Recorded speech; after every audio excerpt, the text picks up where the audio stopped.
میں رخنہ اندازی پیدا کرے. یہ ایک فطری نظام ہے جو خوبصورتی کے ساتھ چل رہا ہے. تو ہر ڈسٹرکٹیو عمل جو ہے، جو برباد کرنے والا عمل ہے، وہ اس کائنات کے نظام کو درہم برہم کرتا ہے.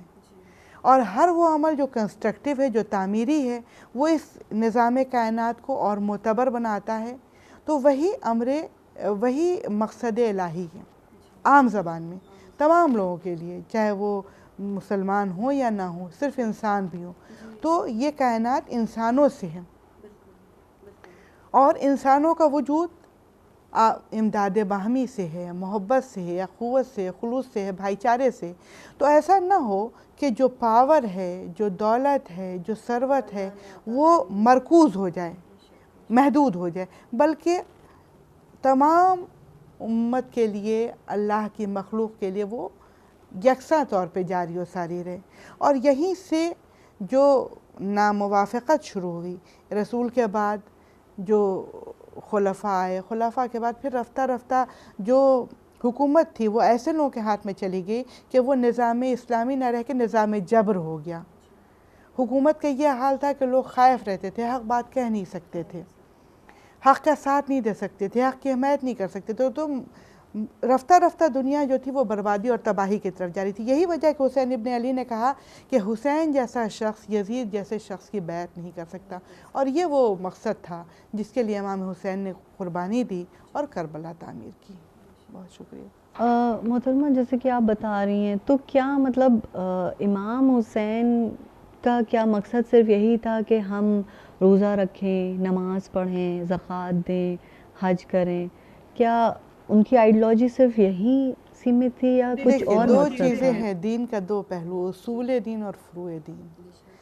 تو اصول دین کیا ہے؟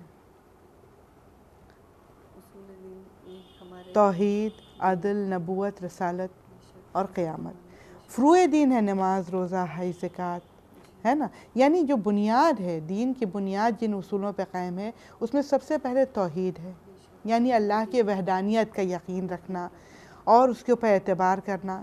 یہ ہماری خودی کے لیے ہے، ہماری خودداری کے لیے، کہ ہمارے ایک کے آگے سجدہ ریز نہ ہو. ہم اس بات پہ یقین رکھیں کہ تمام فائدے اور تمام نقصانات من جانب اللہ ہیں، اور اللہ چونکہ ارحم الراحمین ہے تو نقصانات ہو ہی نہیں سکتے. تو بظاہر اگر ہم کو کسی طرح کی تکلیف ہو رہی تو اس میں یہ یقین رکھنا ہے کہ اس کے پس پشت کوئی فائدہ ہے. اس سے اگر ہم ایک لیمین کی زبان میں بولے تو ہمارے اندر پازیٹیوٹی آتی ہے. حالات تو اپنے جیسے ہیں، دنیا میں نشیب و فراز ہیں، اگر عروج ہے تو زوال بھی ہے، بلندی ہے تو پستی بھی، اجالا ہے تو اندھیرا بھی ہے. یہ تو فطرت ہے، یہ قانون فطرت ہے جس سے ہر ذی روح کو گزرنا ہے. تو اگر ہمارے اندر پازیٹیوٹی ہے اور ہم یہ محسوس کر رہے ہیں کہ یہ جو صورتحال ہے یہ اللہ نے ہمارے امتحان کے لیے رکھی ہے اور ہر تکلیف کے بعد ایک آرام ہے، تو ہم زیادہ قوت اور زیادہ توانائی کے ساتھ اس کے اگینسٹ فائٹ کریں گے. ہم اس کے آگے سپر انداختہ نہیں ہوں گے بلکہ ہم اس سے لڑیں گے. اور یقین اس بات پر کہ سوائے اللہ کے وحدہ لا شریک کے کوئی نقصان اور نفع پہنچانے والا نہیں. تو پھر ہم اپنی خودداری کے ساتھ جئیں گے، ہمارے ایک کے آگے سجدہ ریز نہیں ہوں گے، دست طلب دراز نہیں کریں گے. اگر کریں گے تو بس اس کے آگے کریں گے، اور جب اس کے آگے کریں گے تو وہ خدا بھی ہمارے اپنے اندر ہم کو محسوس کرنا ہے کہ وہ الہی ذات ہے. اور جب ہم اس ذات کو محسوس کرتے ہیں تو ہم اپنا امپاورمنٹ کرتے ہیں، ہم خود میں قوی ہوتے ہیں، توانا ہوتے ہیں، اور ہم اپنے حالات کے ساتھ لڑتے ہیں. تو پہلی چیز عدل. دوسری چیز نبوت، یعنی اللہ جو ہمارا خالق ہے اس نے ہمیں خلق کر کے یوں ہی نہیں چھوڑ دیا ہے، بلکہ اپنے انبیاء، اپنے مرسلین، اپنے پیغمبر ہر خطہ زمین پہ بھیجے تاکہ وہ ہماری ہدایت کریں. وہ کون لوگ ہیں؟ ہم مسلمان ہیں تو ہم کہیں گے رسول اللہ ہیں، حضرت ابراہیم، حضرت اسماعیل، حضرت اسحاق، حضرت یعقوب.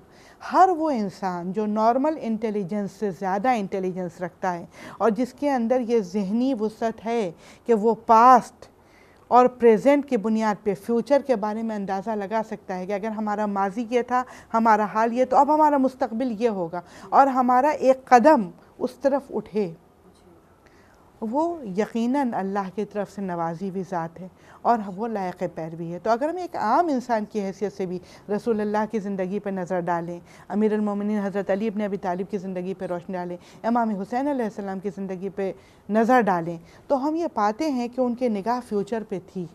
مستقبل پہ تھی کہ مستقبل کیا ہونے جا رہا ہے. اور اگر امام حسین نے وہ قربانی نہ دی ہوتی تو حق اور باطل میں حد فاصل قائم نہیں ہوتی, مل جل جاتے, کیونکہ وہ بھی مسلمان, یہ بھی مسلمان, وہ بھی کلمہ گو, یہ بھی کلمہ گو. اور آپ دیکھ سکتی ہیں کہ رسول خدا کے بعد جتنی جنگیں ہوئیں, قرآن بلند کیا گیا نیزے کے اوپر, اور لوگ کھڑے ہو گئے کہ ایک مسلمان سے جنگ ہو رہی ہے. تو یہ حالات تھی, اس میں یہ حد فاصل قائم کرنی تھی. اور یہ حد فاصل کس چیز کی بنیاد پہ قائم کی جانی تھی؟ عمل کی بنیاد پہ, کہ صرف زبان سے کلمہ گو ہو جانا, قرآن کا پڑھ لینا کافی نہیں ہے. جب آپ عمل میں مسلمان ہیں تبھی آپ مسلمان مانے جائیں گے. تو یہ توحید ہو گئی. تیسری چیز عدل, یعنی اللہ کی ذات عادل ہے, اور اللہ کا مقصد بھی ہے کہ زمین پر نظام عدل ہو, نظام جبر نہ ہو. تو حسین کی جنگ, حسین کی جو لڑائی تھی وہ کسی حکومت کے لیے نہیں تھی, کسی دولت کے لیے نہیں تھی, اپنے کسی ذاتی مفاد کے لیے نہیں تھی, اس نظام عدل کے قیام کے لیے تھی, کیونکہ اس وقت جو نظام تھا وہ نظام جبر تھا. تو اگر حسین اپنی قربانی نہ دیتے اور اس نظام جبر کو بے نقاب نہ کرتے تو رہتی دنیا تک آپ نہیں سمجھ پاتے کہ حق کیا ہے اور باطل کیا, اور جہاں حالات سخت ہوتے آپ سے پرانداختہ ہو جاتے کہ بھائی یہ تو اتنی مشکل حالات ہیں, ہم اس میں حق گوئی کیسے کر سکتے ہیں, حق کا ساتھ کیسے دے سکتے ہیں. تو حسین نے کر کے دکھا دیا کہ دیکھو کوئی مشکل نہیں ہوتی ہے, بس تمہارے اندر صبر و استقلال ہونا چاہیے, حق کی حمایت کا جذبہ ہونا چاہیے. تو یہ اصول دین ہیں جن میں توحید ہے, نبوت ہے, عدل ہے, رسالت ہے اور قیامت ہے. تو یہ ان چیزوں پہ قیامت ایک بہت ہی اہم موضوع ہے, بہت اہم محرک ہے جو ہمیں اپنی زندگی میں حق سے ڈیویٹ ہونے سے روکتا ہے. یعنی یوم حساب ایک دن ہوگا کہ جب ہمیں اپنا ایک سوال نامہ ہمارے سامنے ہوگا اور ہمیں جواب دینا ہوگا کہ ہم نے زندگی کے کس موڑ پہ کیا کیا. تو جب ہم اس بات کا احساس کرتے ہیں کہ ایک اسٹوڈنٹ ہے, وہ ایڈمیشن لیتا ہے, اس کو یہ معلوم ہے کہ امتحان میں سختی ہوگی, تو وہ ہر دن کا اپنا کام ٹھیک سے کرتا ہے.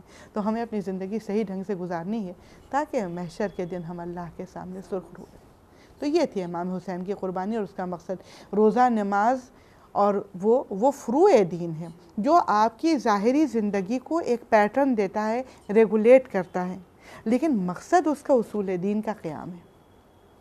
تو یہ بہت ضروری چیز ہے.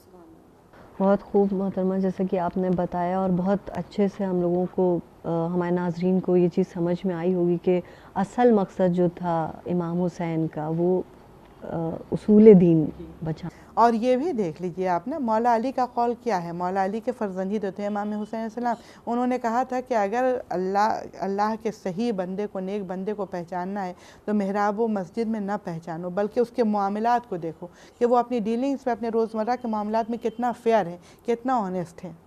تو اگر وہ اپنے معاملات میں صحیح ہے تو وہ ایک صحیح انسان ہے. تو آج کے دور میں تو مذہبی ریاکاری سب سے زیادہ نظر آتی ہے. جس کے پاس جتنا بڑا چوغا, جتنا بڑا امامہ اور جتنا بڑا ٹیکا ہے, وہ اتنا بڑا داخلی طور پہ ریاکار انسان ہے. تو ہمیں اس چھاپ کو بھی بدلنے کی ضرورت ہے, اس لیے کہ ہمارے پاس بے شک ایسے علماء ہیں, تمام مذاہب میں ہیں, کہ جو واقعی عالم ہیں, لیکن چند بکنے والے علماء کے غلط رویے کی وجہ سے تمام یہ جو علماء ہیں, ہاں, ان کے اوپر اعتبار اور اعتماد کم ہو گیا ہے. تو ان کے پاس بھی بس یہی ایک وسیلہ ہے کہ وہ اپنے عمل سے وہ حد فاصل قائم کریں جو کربلا میں قائم کی گئی. اچھا محترمہ, دوسرا سوال, کیونکہ ہمارا یہ پروگرام خواتینوں سے ریلیٹڈ ہے, تو ہم آپ سے پوچھنا چاہیں گے کہ کربلا میں جو خواتین تھیں ان کا کیا کردار تھا, مطلب کس طرح سے انہوں نے, مطلب جیسے آپ دیکھیں کہ اپنے کو وہاں پہ بے ردا ہو کر کے بھی جناب زینب نے اپنے فتوے جاری کیے اور اپنے آپ کو بتایا, پہچنوایا کہ ہم کون ہیں. تو مطلب ذرا سا بہت اچھا سوال یہ آپ نے کیا ہے, اور بہت ہی ریلیونٹ سوال ہے موجودہ دور کے لیے, اس وجہ سے کہ دیکھیں خیر آج کے دور میں ایک زمانہ تھا کہ جب ہم اپنی بیٹیوں کو اپنی بہنوں کو گھر کے اندر محدود رکھتے تھے، لیکن آج کا زمانہ یہ ہے کہ اب ہم محدود نہیں رکھ سکتے، لامحالہ ہمیں ان کو باہر بھیجنا ہے، ان کو میدان عمل میں جانا ہے، ان کو برابر سے تعلیم حاصل کرنی ہے، نوکری کرنی ہے۔ تو یہ ہمارے لیے ایک بہت ضروری چیز ہے کہ ہم کربلا کے خواتین کے کردار کو نظر میں رکھیں۔ جناب زینب، جب ہم زینب کہتے ہیں تو یہ سمجھنا چاہیے کہ جناب زینب اور جناب ام کلثوم دونوں کا ذکر ہو رہا ہے، اور جو خطبات زینبیہ ہیں اس میں وہ دونوں بہنیں شامل ہیں جو علی کی دونوں بیٹیاں تھیں۔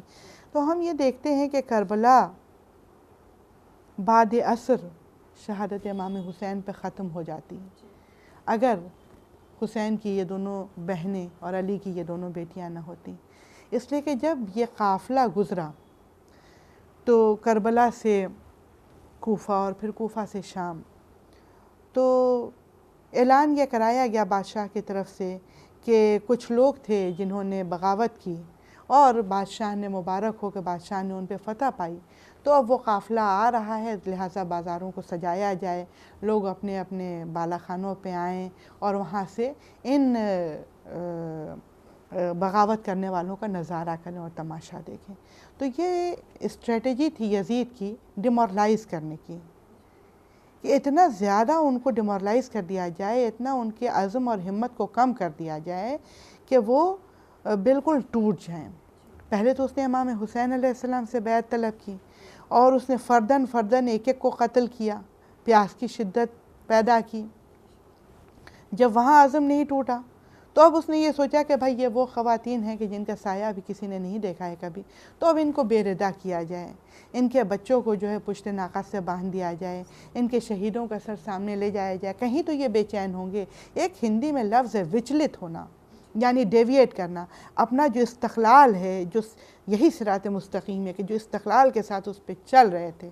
ہمیں اس موقع پہ واقعی ہم اپنی شہزادیوں کے حوالے سے دعا کرنے کے بارے لہا ہمارے قوم کی تمام خواتین کو، تمام بیٹیوں کو، تمام بہنوں کو، خود ہم لوگوں کو بھی وہ واقعی جذبہ ان کی کنیزی کے صدقے میں ملے کہ وہ جب راہ کوفہ و شام سے گزر رہی تھی تو جو بازار سجایا گیا تھا آل اطہار کی بے حرمتی کے لیے، ان کی تذلیل کے لیے، ان کی تذلیل کے لیے کہ جن کے لیے آیت تطہیر نازل ہوئی، جن کے سر پہ انما کا تاج تھا، تو یزید نے سوچا کہ وہ ان کو ذلیل اور رسوا کر لے گا، اور ہماری شہزادی نے اسی مجمع کو جو ان کی بے حرمتی اور تذلیل کے لیے آراستہ کیا گیا تھا، دین کے کام کے لیے استعمال کر لیا، اور ہر جگہ جہاں قافلہ ٹھہرتا تھا وہاں یہ دونوں شہزادیاں کھڑی ہو جاتی تھیں اور فرداً یہ بتاتی تھی کہ یہ جو سر تم نیزوں پہ دیکھ رہے ہو یہ فلاں کے سر ہیں، یہ فلاں کے سر ہیں، یہ فلاں کے سر ہیں، یہ علی اکبر کے سر ہے، پہچان لو،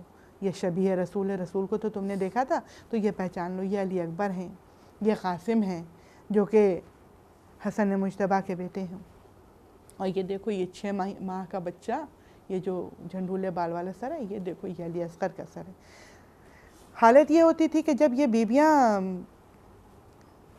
تقریر کرتی تھیں تو مجمع اکٹھا ہو جاتا تھا اور لوگ سننے لگتے تھے، اور مجمع مضطرب ہونے لگتا تھا اور منفعل اور مشتعل ہونے لگتا تھا، تو لوگوں کے پاس سوائے اس کے کوئی چارہ نہیں ہوتا تھا کہ ان کو ایذا رسانی کرتے تھے، ان کو تکلیف پہنچاتے تھے، ایذا دیتے تھے، وہ کہتے تھے خاموش ہو جاؤ، لیکن جب یہ خاموش ہوتے تھے تو ان کی مظلومیت بولتی تھی۔ یہ قرآن ناطق ہے نا، تو یہ خاموش ہے تو بھی بول رہا ہے، ان کی مظلومیت پکار کے کہتی تھی کہ جو چپ رہے گی زبان خنجر لہو پکارے گا آستین کا۔ تو کربلا سے شام تک کا سفر جو ان شہزادیوں نے طے کیا، اور اس کے بعد بھی ایک دونوں بہنوں کو الگ الگ کر دیا یزید نے، کیونکہ یہ دونوں بہنیں یکساں ہو کے یکجا ہو کے جب ذکر حسین کرتی تھیں اور مجلس عزا برپا کرتی تھیں تو ایک ہنگامہ ان کی مظلومیت کی وجہ سے پیدا ہوتا تھا، اور ایک خلفشار پیدا ہوتا تھا، ایک سیاسی انتشار کی فضا پیدا ہوتی تھی۔ تو یزید نے یہ کیا کہ دونوں بہنوں کو، ایک کو دمشق اور ایک کو شام، الگ الگ کر دیا، لیکن یہ بھی کام اس کو بھی انہوں نے اکارڈنگلی یوز کیا اور مقصد حسینی کو پہچنوایا، اور یہ سمجھا کہ ہم لوگوں کو الگ کیا گیا تو یہ اللہ کا مقصد ہے، یہ یزید کا مقصد نہیں ہے، یہ اللہ کا مقصد ہے، یہ الہی مقصد ہے کہ حسین کا ذکر اب ایک ساتھ بیک وقت 2 جگہ ہو۔ تو یہ ٹارگیٹڈ رہنے کی وجہ سے ہے، کہ جو بھی سچویشن ہمارے سامنے آئے، کربلا کی خواتین کا یہ کردار ہے، جو بھی سچویشن ہمارے سامنے آئے، ہم اگر اپنے ہدف پہ نگاہ رکھے ہوئے، ہمارا مقصد ہمارے سامنے زندہ اور تابندہ ہے، تو اس سچویشن کو ہم اپنی ضرورت کے حساب سے اکارڈنگلی یوز کرنے کی صلاحیت پہ قادر ہوں۔ اور ہر سچویشن میں یہ صفت ہوتی ہے، یہ آپ پہ منحصر ہے، یہ آپ پہ ڈیپینڈ کرتا ہے کہ آپ اس سچویشن کے ساتھ کس طرح سے انٹریکٹ کر رہے ہیں۔ آپ مضمحل ہو جا رہے ہیں، منفعل ہو جا رہے ہیں، آپ کے حوصلے ٹوٹ جا رہے ہیں، یا آپ اور زیادہ حوصلے کے ساتھ آپ اپنی قوت دفاع کا استعمال کر رہے ہیں۔ اور اللہ نے یہ ہمارے اندر دیا ہے، ہمارے اندر یہ تمام صفات موجود ہیں، اور سب سے بڑھ کے ہمارے سامنے کربلا ہے۔ اس سے زیادہ بہترین نمونہ عمل ہر فرد کے لیے، ہر عمر کے لوگوں کے لیے، مرد، عورت، بچے، بوڑھے، سب کے لیے اور کچھ نہیں ہو سکتا۔ اچھا، تو جیسے کہ آپ بتا رہی ہیں کہ جناب زینب، ام کلثوم الگ الگ کر دیے جانے کے باوجود اپنے مطلب مقصد سے ہٹی نہیں، اپنے مشن پہ ڈٹی رہیں۔ ہم آج کل کے جیسے خواتینوں کو دیکھتے ہیں، اکثر مطلب یہ ہوتا ہے کہ بہت جلدی گیو اپ کر دیتی ہیں، ذرا سی مشکلات سامنے آئی تو بھی ہار مان لی، اور یا بہانہ ایک ہو جاتا ہے کہ ہم تو جسمانی بہت کمزور ہیں۔ یہ اس طرح کے اکثر مسئلے ہم لوگوں کے سامنے آ جاتے ہیں۔ تو کس طرح جب جناب زینب، باقی پورا گھرانہ آپ کا، امام حسین کا، 3 دن کی بھوک پیاس کے باوجود، اتنی مظلومیت اٹھانے کے باوجود، وہ اپنے مقصد پہ ڈٹے رہے، قائم رہے، اور مقصد حسین دنیا تک پہنچایا، تو کس طرح ہم اس بات کو بہت خیر، آپ نے بہت ہی اچھا، بہت ریلیونٹ سوال کیا ہے، کیونکہ عام طور پر یہ کہا جاتا ہے کہ عورت جو ہے وہ جسمانی طور پہ نازک ہے، کمزور ہے۔ بے شک خلقاً ہے کمزور، لیکن میں یہ سمجھتی ہوں کہ جسم بعد میں آتا ہے، پہلے تو ذہن ہے، اور ذہن ہی کمانڈ کرتا ہے جسم پہ۔ تو اگر آپ کے اندر قوت ارادی مضبوط ہے، آپ کے ارادے مضبوط ہیں، قوت استقلال ہے، آپ ثابت قدم ہے، تو پھر آپ اپنی جسمانی کمزوریوں پہ بھی عبور حاصل کر سکتی ہیں اور ان کو کمانڈ کر سکتی ہیں۔ اس لیے کہ دیکھیے، جہاں تک کہ کربلا کا تعلق ہے، تو کربلا بس یوں ہی نہیں ہے، بلکہ کربلا میں ہر ایک قدم، ہر ایک سانس، ہر ایک عمل، ہر ایک لفظ ہمارے لیے ایک ہدایت ہے، ایک مینار نور ہے، جس سے ہمیں اپنی زندگی کے ہر ایک دن کو سنوارنے کی ضرورت ہے۔ ایسا نہیں کہ صرف 2 مہینہ 10 دن ہم نے ذکر کر لیا اور بات ختم، پھر تو کربلا کا مقصد ہی فوت ہو جائے گا۔ اور زندگی ہر سانس ایک جہاد ہے، ایک جہاد مسلسل ہے، ایک جد و جہد پہم ہے، اور ہم سے جو سوال ہوگا، جو ہم سے پرسش ہوگی، نماز، روزے، حج اور زکوٰۃ کی پرسش تو بعد میں ہوگی۔ سب سے پہلی پرسش یہ ہوگی کہ حق العباد ہم نے کتنا ادا کیا، یعنی اللہ کے بندوں کا حق جو ہم پہ عائد کیا گیا، اللہ بھی ان کو بحل نہیں کرے گا۔ جس کا حق ہم پہ ہوگا وہ بحل کرنا چاہے تو کرے، اللہ نہیں بحل کرے گا، اللہ نہیں معاف کرے گا۔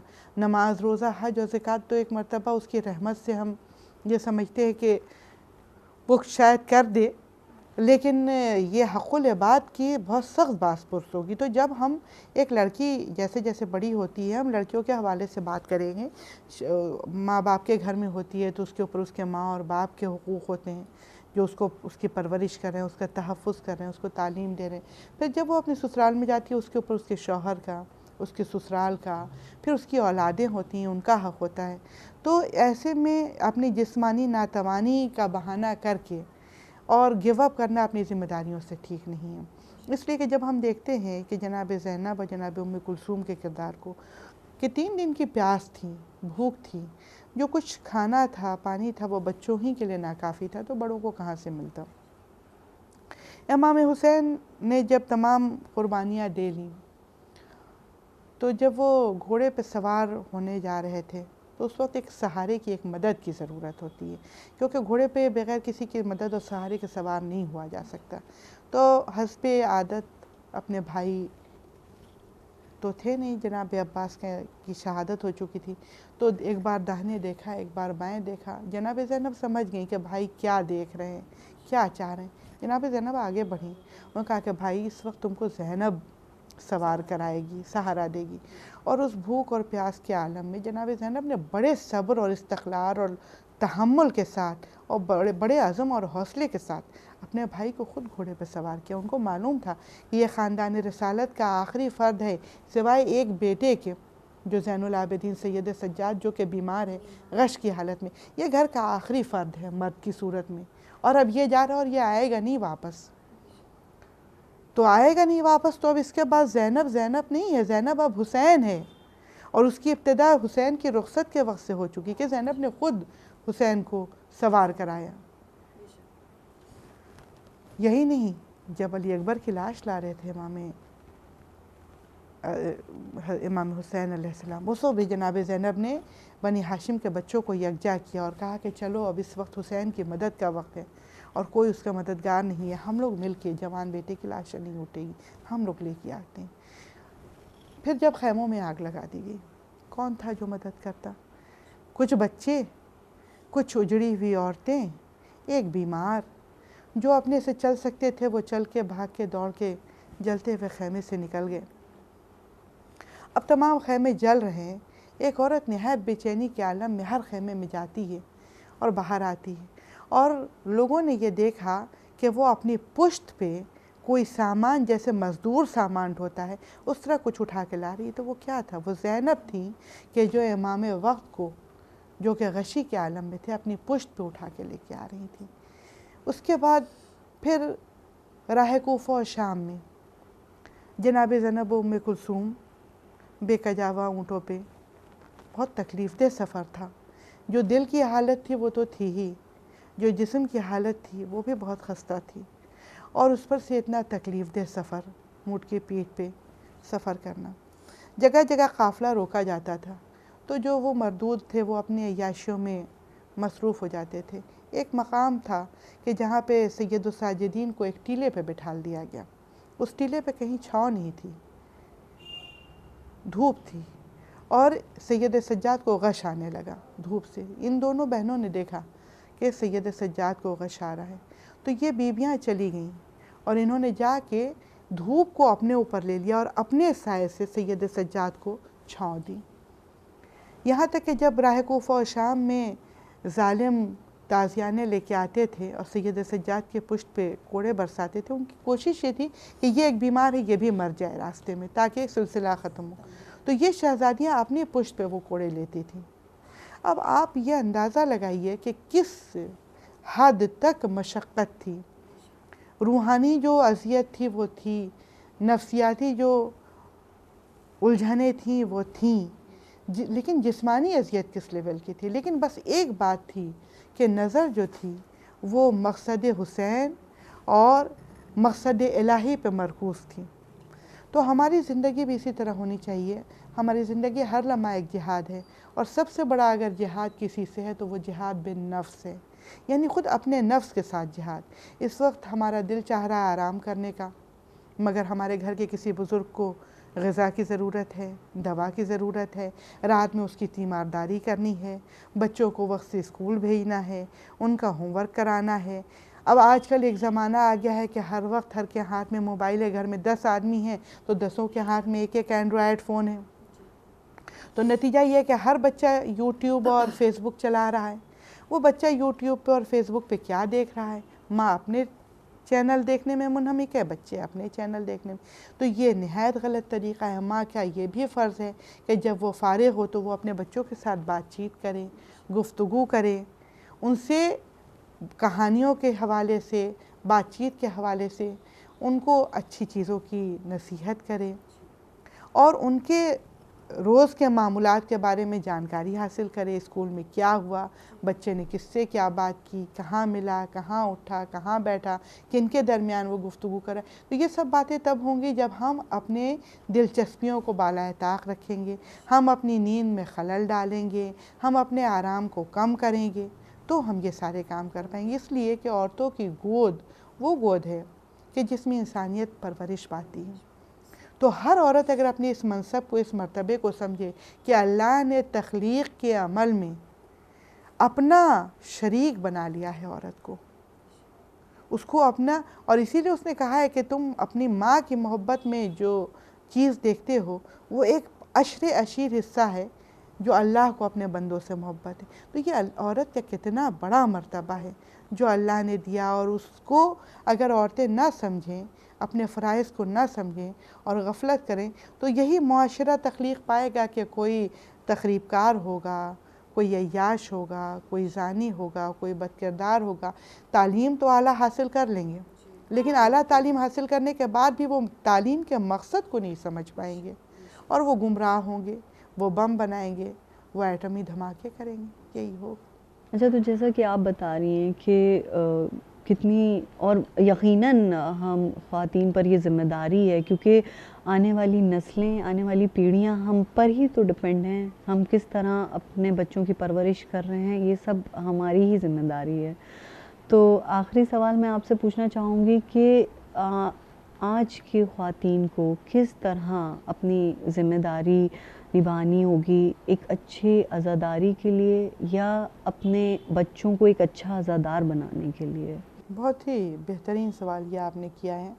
اور یہ جو ہمارے مذہب نے، اسلام نے ہمیں 3 مہینے دیے ہیں، ایک تو رمضان کا مہینہ، دوسرے یہ 2 مہینہ 10 دن جو ہم عزاداری مناتے ہیں. یہ مہینے ہمارے لیے روح کی پاکیزگی اور نفس کی طہارت کا مہینہ ہے. اور صرف روح کی پاکیزگی اور نفس کی طہارت کا نہیں، بلکہ جب ہم فرش عزا پہ بیٹھتے ہیں تو ہمارے لامحالہ ہمارے ذہن میں اپنے تمام گزشتہ اعمال آتے ہیں، اور ہم یہ محسوس کرتے ہیں کہ ہم نے کہاں کیا غلطیاں کیں. اور جو کہا جاتا ہے کہ فرش عزا پہ آنے والے کے تمام گناہ دھل گئے اور وہ جنت کا حقدار ہو گیا، تو یہ ایسے نہیں کہا جاتا ہے. یہ واقعی علاماتی بات ہے. اس کو سمجھنا چاہیے کہ جب ہم کسی مرض کی تشخیص کر لیتے ہیں، ہم جانتے ہیں کہ ہم کو یہ مرض ہو گیا ہے، تو ہم فوراً اس کے علاج کی فکر کرتے ہیں. لیکن جب تک ہمیں پتہ نہیں چلتا ہے کہ ہمیں کوئی مرض ہوا ہے، تب تک وہ مرض ہمارے جسم میں پھیلتا رہتا ہے. تو یہ فرش عزا جو ہے، یہ فرش شفا ہے. جب ہم یہاں آتے ہیں اور اس فرش پہ بیٹھتے ہیں تو ہم کو اپنی روح، اپنے اخلاق، اپنے ضمیر، اپنے نفس کے تمام عیوب، تمام بیماریاں، تمام زخم نظر آتے ہیں. ہم محسوس کرتے کہ ہم نے کہاں کہاں کیا کیا غلطیاں کیں، اور ان غلطیوں کے اسباب کیا تھے، ہم نے اگر کیا تو اس کے پیچھے وجہ کیا تھی. اور جب ہم ایک مرتبہ اس وجہ کو ریالائز کر لیتے ہیں صدقے دل کے ساتھ، ریاکاری سے نہیں، صرف دکھاوے سے نہیں. نام حسین وہ نام ہے کہ اگر دل پہ ریاکاری کی کچھ گرد ہوتی بھی ہے تو وہ آنسوؤں سے دھل جاتی ہے. اور کہا جاتا ہے نا کہ جب کسی مٹی میں کوئی بیج بونا ہوتا ہے تو سب سے پہلے اس پہ ہل چلاتے ہیں، ہل چلا کے اس کو اتھل پتھل کر دیتے ہیں، پھر اس کے بعد اس پہ پانی کا چھڑکاؤ ہوتا ہے، اور تب اس پہ بیج ڈالتے ہیں تو بیج نکلتا ہے. تو یہ جو ذکر حسین ہوتا ہے جب ہم فرش حسین پہ آتے ہیں، تو یہ جو مصائب اہل بیت ہم سنتے ہیں، یہ ہمارے سینے پہ ہل چلاتے ہیں، ہمارے دل کی زمین کو بالکل اتھل پتھل کر دیتے ہیں، ہمیں بے چین کر دیتے ہیں، مضطرب کر دیتے ہیں. ہم ان کے غم سے اندر سے بالکل تہوبالا ہو جاتے ہیں. اور پھر ان آنسوؤں کے آبشار سے اس زمین کو نرمی بخشی جاتی ہے، اور تب پھر نیکی کی جو تلقین کی جاتی ہے ممبروں سے، مجلسوں کے حوالے سے، ذاکری کے حوالے سے، زیارتیں جو ہم پڑھتے ہیں فرش پہ آنے کے بعد، ذاکری جو ہم سنتے، تو وہ نیکی اور اچھائی کے بیج ہیں. اگر سارے بیج نہ بھی انکرت ہوئے، کوئی 1-2 بیج بھی انکرت ہو گیا، پودا نکل گیا، تو سمجھیے ہماری زندگی کامیاب ہے. کیونکہ اچھائی کی یہ صفت ہوتی ہے کہ وہ پھیلتی ہے تو اپنی، جیسے ایک کمرے کے ایک گوشے میں ایک چراغ روشن کر دیا جائے تو وہ پورے کمرے کی تاریکی کو کم کر دیتا ہے، ختم نہ بھی کر پائے تو کم کر دیتا ہے. اسی طرح جیسے فرش حسین پہ جتنی اچھائیاں، جتنے فضائل بیان کیے جاتے ہیں، اگر ہم تمام چیزوں کو نہ بھی ایکسیپٹ کر پائیں اور اپنے عمل میں نہ بھی اتار پائیں، کچھ کو بھی کر لیں، تو ہماری زندگی بہت کامیاب ہو جاتی ہے. تو ہمیں مجلس کو اسی طرز پہ لینا چاہیے. عزاداری کا مطلب یہ نہیں ہونا چاہیے کہ ہم نے لباس تبدیل کیا، ہیئر اسٹائلنگ کی، اور اس کے بعد جا کے وہاں فرش پہ بیٹھے اور گوسپس کیں، ان کے حال پوچھے. بالکل نہیں. ہمیں جو یہ کہا جاتا ہے کہ ہماری شہزادی اس فرش پہ ہمارے پہلے آ کے بیٹھی ہیں، یہ اس لیے کہا جاتا ہے تاکہ ہم مؤدب رہیں، شائستہ رہیں. اور ذکر کو پوری توجہ کے ساتھ سنیں۔ آپ یہ دیکھیے کہ کلاس روم کلچر کیا ہے۔ جب ایک ٹیچر کھڑا ہوتا ہے کچھ بھی آپ کو پڑھانے کے لیے تو آپ کا فل کنسنٹریشن ہونا چاہیے اس کی بات کی طرف کہ وہ کہہ کیا رہا ہے، کیا بتانا چاہ رہا ہے، کیا سمجھانا چاہ رہا ہے۔ ہم یہی کنسنٹریشن پیدا کرتے ہیں اپنے سامعین میں مجلس کو سننے کے لیے، اور جب وہ اس کنسنٹریشن کے ساتھ باتوں کو سنتے تو یہ ممکن نہیں ہے، انسان کی فطرت کے خلاف ہے کہ وہ کوئی بات سنے تو اس کو سمجھے نہیں، اس پہ غور نہ کرے۔ جو باتیں ہم رات دن سنتے ہیں وہ ہمارے ذہن میں لامحالہ ریل کی طرح چلتی ہیں، تو جب ہم اچھی باتیں سنیں گے، اچھے ذکر ہمارے کان میں جائیں گے، ہم شبیہیں دیکھتے ہیں، ہم علم کی شبیہ دیکھتے ہیں تو ہمیں وفاداری کا خیال آتا ہے۔ ہم سبیل سکینہ دیکھتے ہیں، مشق سکینہ دیکھتے ہیں تو ہمیں جناب سکینہ کی ایثار اور قربانی کا خیال آتا ہے کہ انہوں نے پانی ملنے کے باوجود اس کو نہیں پیا امت کے بخشش کے حوالے سے۔ جب ہم تابوت دیکھتے ہیں تو جناب علی اکبر کا خیال آتا ہے کہ ایک ماں کس مشقت سے اپنے بچے کو پالتی ہے، اور 18 سال کا جب جوان لڑکا ہوتا ہے تو ماں کے دل میں کیا کیا امیدیں، کیا کیا آرزوئیں جوان رہتی، اس جوان لڑکے کو قربان کر دیا۔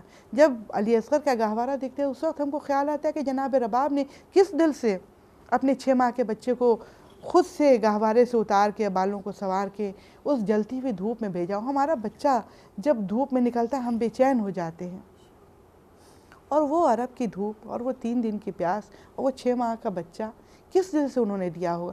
وہ قربانیاں ہمارے لیے لائیو ہو جاتی، زندہ ہو جاتی ہیں، بیدار ہو جاتی تمام باتیں ہمارے ذہن میں، اور پھر ہمیں اپنے آپ پہ شرم آتی ہے کہ ہم ان کے ماننے والے ہو کے، ان کا ذکر کرنے والے، ان کے ماتمدار ہو کے ہم ان قبیح خیالات میں، ان مکروہ تصورات میں، ان بیکار کے مشغولیات میں اپنے وقت کو ضائع کریں۔ ہمیں الہی امور کے لیے چنا گیا ہے، اس کام کے لیے چنا گیا کہ ہمارے وجود سے اس دنیا میں بھلائی پھیلے، اچھائی پھیلے، اجالا پھیلے، تو ہم اس عمل کو آگے جاری رکھیں۔ تو یہ رمضان اور یہ محرم کا مہینہ یہ ہمارے لیے تزکیہ نفس کا مہینہ ہے۔ ہم تمام خواتین کی یہ ذمہ داری ہے کہ ہم خود بھی احترام عزا کریں، نئے کپڑے بنانا، اسٹائلنگ کرنا، اور یہ ضمنی چیزیں ایسا نہیں ہے اگر آپ کے پاس لباس نہیں ہے تو حرام بھی نہیں کہ آپ لباس نہ خریدیے، آپ خرید لیجئے۔ اگر آپ کے پاس ایام عزا کے لیے لباس مناسب نہیں ہے تو خرید لیجئے، لیکن یہ نہیں کہ لباس پہ لباس پرچیز کر رہے ہیں اپنے لیے، بچوں کے لیے، کیونکہ وہ ایک ٹرینڈ بن جاتا ہے۔ بچے دیکھتے ہیں اچھا عید کی شاپنگ ہو رہی ہے اور محرم کی شاپنگ ہو رہی ہے، تو ان کے لیے کوئی ڈیفرنس بچتا نہیں ہے۔ وہاں بھی سیلیبریشن ہے، عیدگاہ جانا ہے، یہاں بھی سیلیبریشن ہے، امام باڑے جانا ہے۔ وہاں بھی سیلیبریشن ہے کہ ہم کو اچھی چیزیں کھانے کو ملتی ہے اس سمیں، یہاں بھی سیلیبریشن ہے ہم کو بریانی اور وہ تبرکات مل رہے ہیں۔ تو کچھ آپ ڈفرینشیٹ کیجئے، عزا ہے تو عزا کیا ہے۔ ایک چھوٹے سے بچے کو اس بات کا احساس ہونا چاہیے کہ یہ جو ہم ہاتھ سینے پہ لے جا رہے ہیں اس کا مطلب کیا ہے، یہ جو ہم آنکھ سے آنسو بہا رہے ہیں اس کا مطلب کیا ہے، اس کا مقصد کیا ہے، یہ جو ذکر ہے، یہ جو فرش ہے، یہ جو عزا خانے، ہر ایک چیز کا مقصد بتائیے، اس کی ضرورت کے استعمال کی اس کی ضرورت بتائیے، اور اس کو اپنے بینیفٹ کے لیے، اپنی اصلاح کے لیے، اپنے بچوں کی اصلاح کے لیے، اپنے گھر کی اصلاح کے لیے اور اپنے معاشرے کی اصلاح کے لیے استعمال کیجیے۔ بہت خوب، بہت بہت شکر گزار ہیں ہم آپ کے محترمہ کہ آپ نے اپنا قیمتی وقت ہمیں دیا اور اتنی اچھی گفتگو ہم سے کری۔ ہم امید کرتے ہیں کہ ہماری یہ گفتگو ہمارے ناظرین کو پسند آئی ہوگی۔ ناظرین، ہم امید کرتے ہیں کہ آپ کو ہمارا یہ پروگرام پسند آیا ہوگا، اور جو بھی ڈاکٹر فرحت نادر رضوی صاحبہ نے آپ لوگوں کو بتایا ہے یا آپ لوگوں تک اپنی جو بھی بات کہنے کی کوشش کری ہے، آپ سب اس پر عمل کرنے کی کوشش ضرور کریں گے۔ تب تک کے لیے اجازت دیجیے اپنے میزبان کہکشاں خان کو۔ دیکھتے رہیے ختیجہ ٹی وی۔ السلام علیکم ورحمۃ اللہ وبرکاتہ۔